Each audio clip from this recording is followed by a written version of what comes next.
who for centuries has protected Poland. Restore the independence of our country forever and ever. These are the words of a patriotic hymn, once banned by Poland's communist government, but now heard everywhere in Poland. It has been this way since October 1956.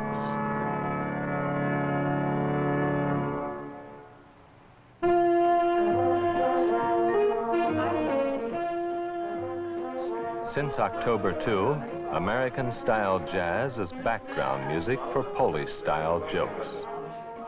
Jokes openly kidding the communist regime. What is the difference between capitalism and communism? Answer: under capitalism, man exploits man. Under communism, it's just the reverse.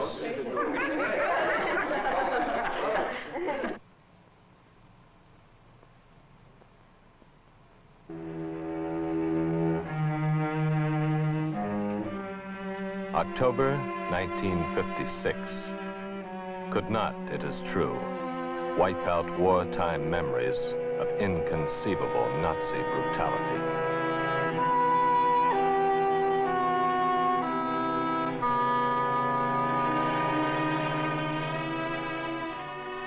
But the events of October did bring new hope at last to the people of Poland. In November of 1956, Poland's communist leaders conferred with Soviet leaders in Moscow. 1 month earlier, Soviet tanks had threatened Warsaw.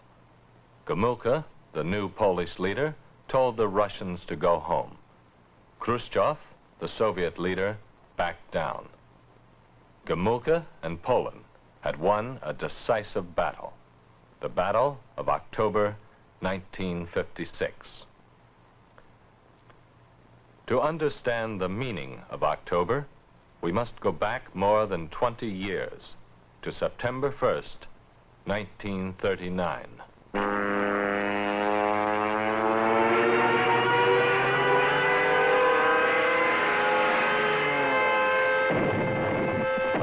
September 1st, 1939 was the day Nazi bombs began World War II.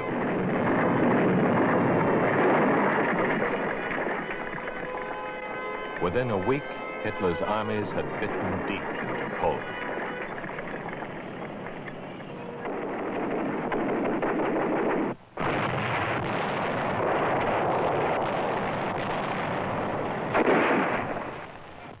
Within a month, it was over. Adolf Hitler, the conqueror. Hitler aber ist Deutschland, wie Deutschland Hitler ist. Hitler, Sieg Heil! Sieg Heil! Sieg Heil!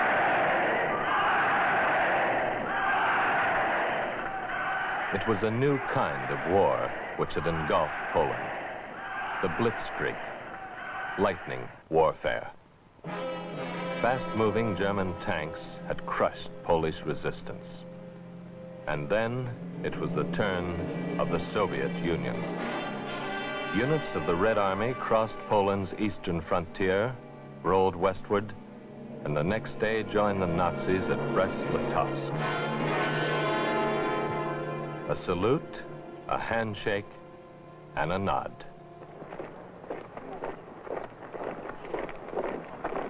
It was an old story to the people of Poland.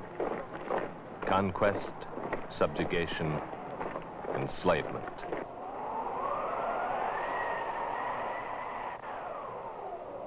It had happened before in Poland's troubled history, but never with such inhumanity.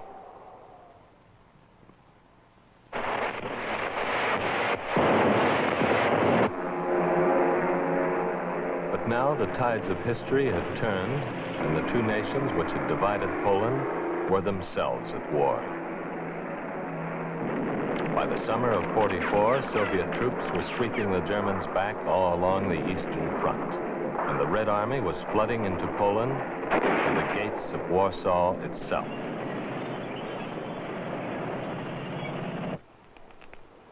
But here, the generals of the Red Army halted their advance.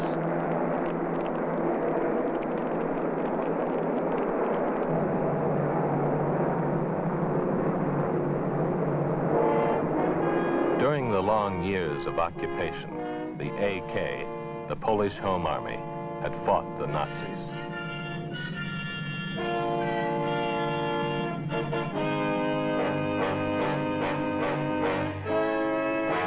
Its record was known to the world. Now, in August of '44, with the Soviet armies less than 10 miles away, the time seemed ripe for a general uprising of the underground. The result was tragedy. For 63 days, while the Red Army stood by and did nothing, the Warsaw Underground fought a hopeless battle with the German army.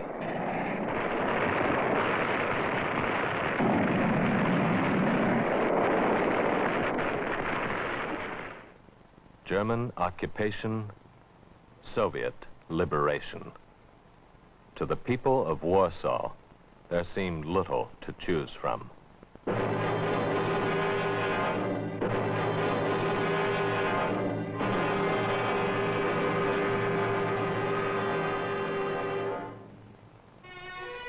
May 7th, 1945. The armies of the Allies, the United Kingdom, the United States and France, the Soviet Union join up. This was victory in Europe.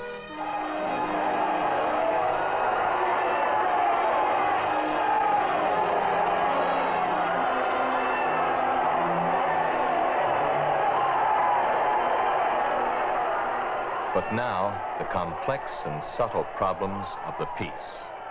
And Poland was to become the first concern at the conference table.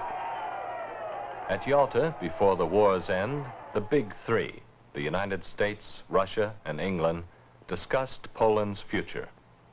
Throughout history, Joseph Stalin said, Poland had been a corridor through which Russia's enemies had attacked her. Thus, the Soviet Union must annex eastern Poland, and in exchange, Poland was to get part of eastern Germany. These boundary changes were made, but free Polish elections, also part of the Yalta Agreement, were never held. Poland, already occupied by the Red Army, was taken over by Polish communists, backed by Soviet power. Thus, the post-war years revealed Joseph Stalin's grand design. The reason the Red Army had refused to help the Polish underground. They were not communists.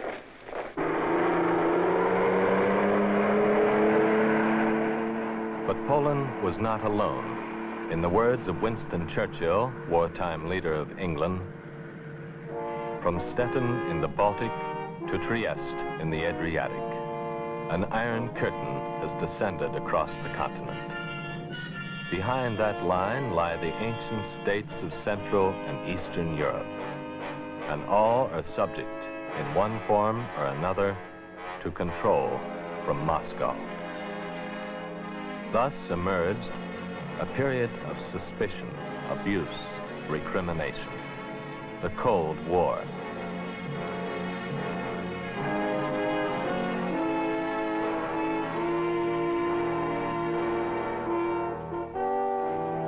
As for Poland, there was the staggering task of clearing the rubble of war and rebuilding. Although many Poles felt the war's end meant for Poland the exchange of one tyranny for another, they set to work with an astounding will, determined to know, once again, the uses of peace. Physically, considerable progress was made. Poland began to rise from the ruins. Then, on the night of March 5th, 1953, Joseph Stalin, leader of the communist world, was dead. And the man who would take his place was not in the front rank of mourners. But 3 years later, Nikita Khrushchev was to attack Stalin's memory. In a secret speech, Khrushchev spoke of Stalin's capricious and despotic character. Stalin, he said, had ordered thousands of innocent persons arrested, tortured, and shot. In addition, Khrushchev said, Stalin supported the glorification of his own person.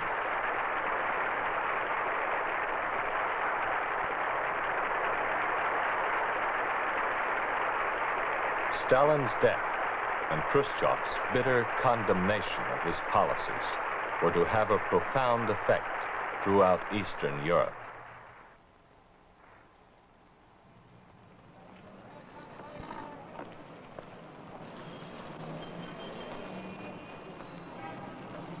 The city of Poznania in Poland is in many ways like cities everywhere. In its public parks, mothers and grandmothers take the air, gossip in the sun, and, if need be, rescue their children from the growing menace of traffic.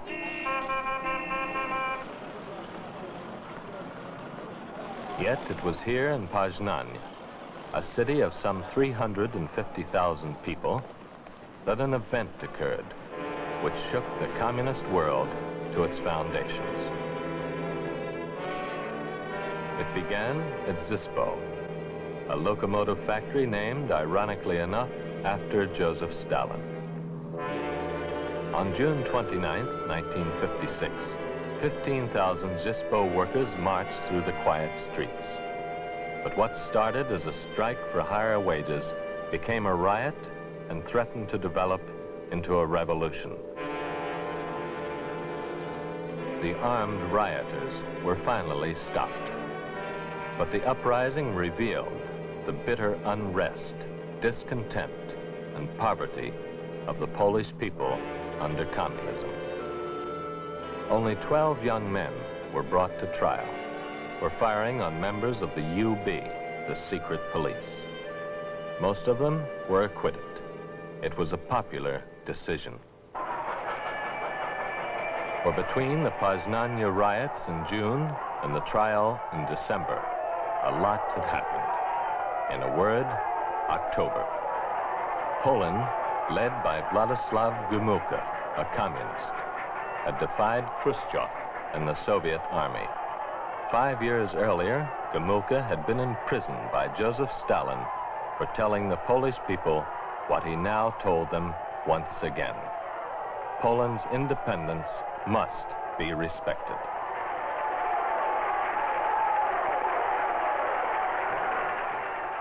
A tremendous wave of hope swept the nation. October was to be the beginning of a better life.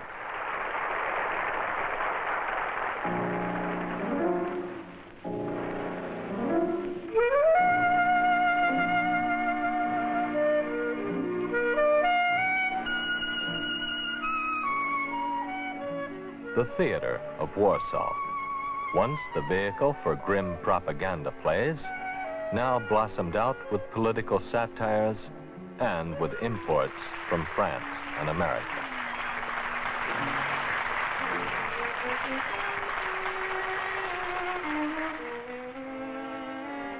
Polish artists once had to imitate official Soviet painting.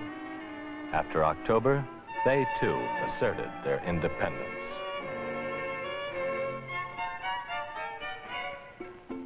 Polish youth became interested in everything under the sun, particularly the Western sun.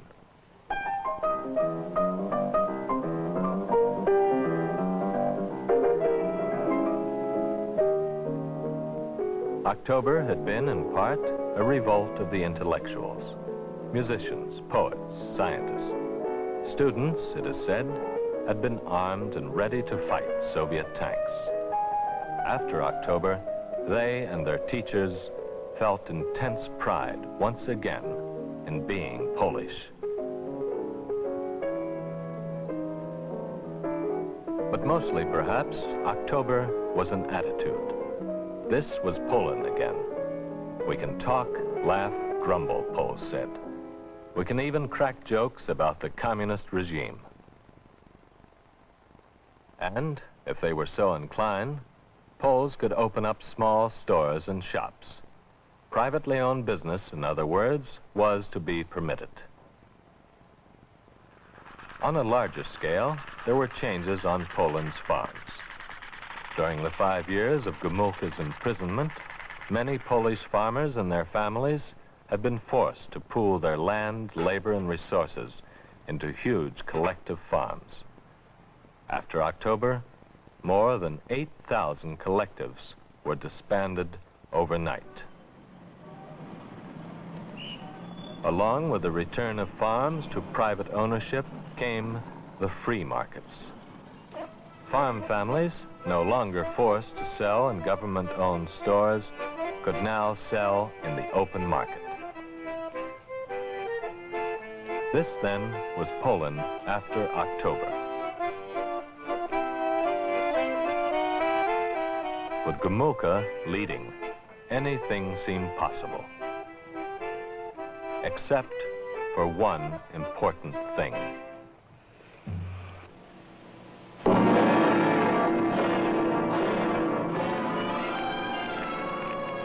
Joseph Stalin's memory could be attacked. Communism itself could not be attacked. These are scenes in Budapest during the Hungarian uprising. Hungarian army units refused to fire on the people.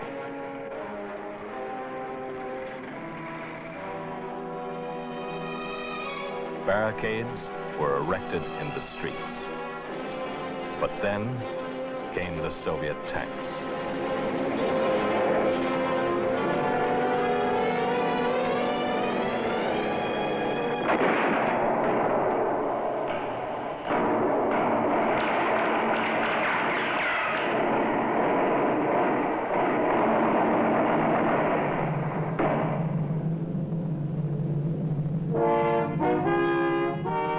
It was soon over. The Hungarians had appealed to the West for help. That help, which they expected, did not come.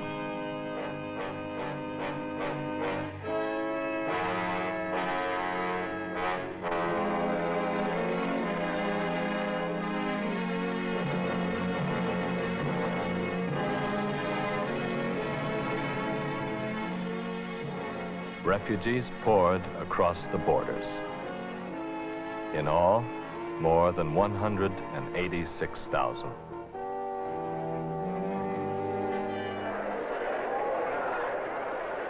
For Poland, Hungary's fate was a shattering warning, and Gomulka drove his point home.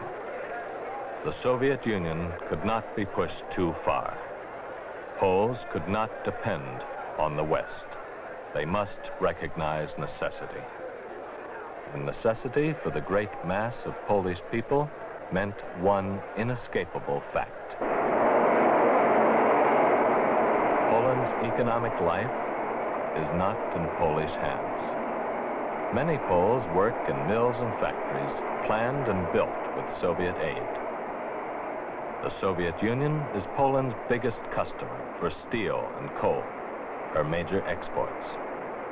More important, perhaps, is the Soviet determination that the nations lying on her European border be oriented to communist philosophy. There may be deviations, but they must be minor deviations. Thus, October did not mean a return to capitalism.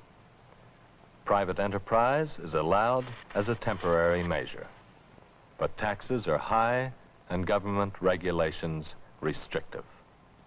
It is becoming increasingly difficult for the small Polish businessman to stay in business. Nor did October mean any lasting change in Poland's farm program. After October, the Polish peasant was allowed to till his own land once again, but sooner or later, Poland's farms will undoubtedly be pooled to form large-scale collectives, Soviet style. There are other things which October did not mean. This is the ancient city of Gdansk. It was once Polish, then German. Between the two world wars was a free city and is now Polish once again. This is a coal mine in Upper Silesia, a rich industrial area. Before the war, it was German and is now Polish.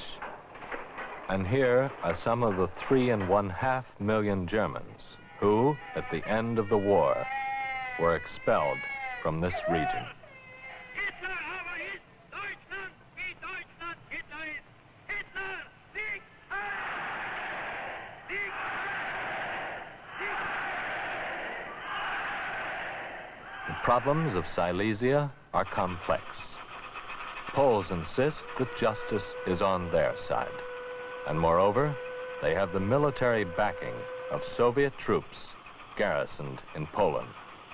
Thus, October did not change Polish fears of a rearmed Germany, nor the dependence of the Polish government on Soviet power. Władysław Gomułka believes that communism and Polish alliance with the Soviet Union are the answers to Poland's problems. However, Poland, Gomułka insists, must proceed along her own road to communism.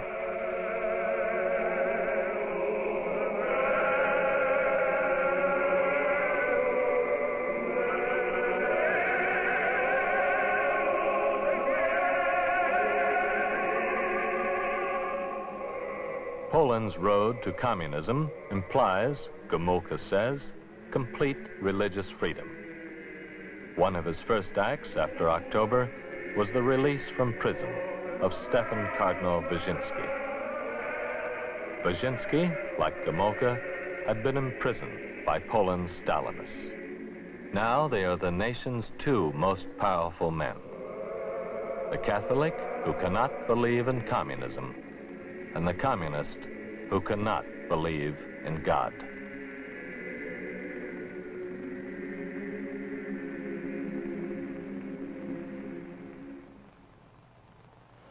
Stalinism, the long years of Stalinist rule, is spoken of in Poland as the terrible past which may lie before us.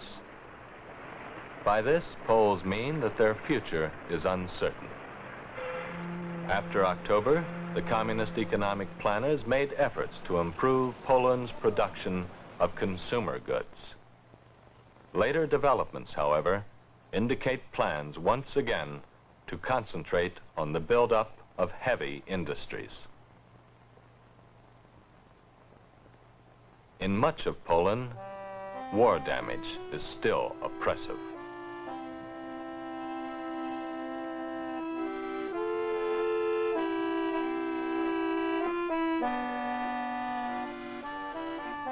Politics aside, inadequate housing is perhaps the most irritating day-to-day problem the average Pole has to live with. Families of 3 and 4 often live in one room. As for Poland's intellectuals, her scientists, artists, students, they have, as one American observer put it, freedom of conversation and free youth are interested in everything Western. On the other hand, Poland's newspapers are not free. They are completely controlled once again by the Communist Party. What do the people of Poland want? One Pole, at least, has put it this way: we lived on our knees for 6 years under the Germans and for 12 more under the Russians. Now, if we can have freedom to talk and freedom to work, we won't ask for more, except for one thing: freedom to be Polish.